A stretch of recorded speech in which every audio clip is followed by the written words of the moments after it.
This is a thought-provoking comment, and it raises the question of what has changed since the NAR settlement last year. If you ask most agents, they'll tell you nothing. And sadly, they're kind of right. The fundamental issue with the NAR settlement is that there was the spirit of what the settlement was intended to accomplish and the actual letter of the settlement, which accomplished very little thanks to realtor workarounds.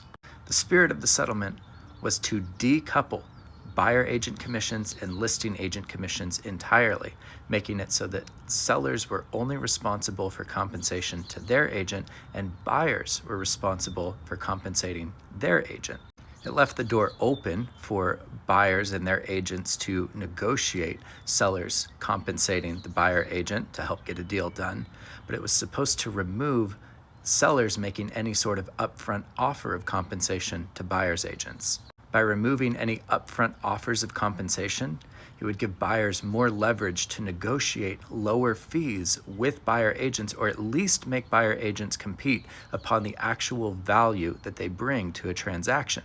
Instead, when sellers make upfront offers of compensation, just blanket offers to pay anyone, no matter what their qualifications are, somewhere between 2 and 3%, well, those agents, no matter what their qualifications are going to figure out what the standard offer of compensation is in their area, and they're going to set their rates there, and they're going to be like a stick in the mud when it comes to negotiation.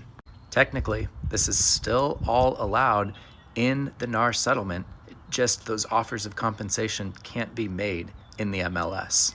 And while that's inconvenient for agents, they've had no problem finding workarounds and ways of communicating what a seller is offering for compensation off the MLS. This fixes buyer agent compensation artificially high, and that is disastrous for consumers.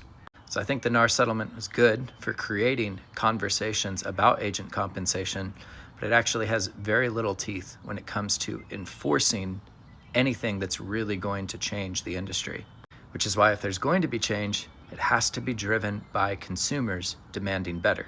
And learning how to represent yourself and just cutting out buyer agents entirely, well, that's a pretty good place to start. And hey, maybe you do decide that having a buyer agent is worth it, but the more you understand about a real estate transaction, the more appreciation you'll have for the value that a buyer agent does or doesn't bring to the transaction.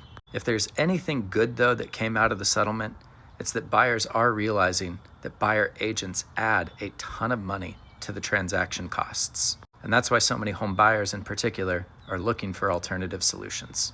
And if that's you, hey, I'm Nick. We should talk.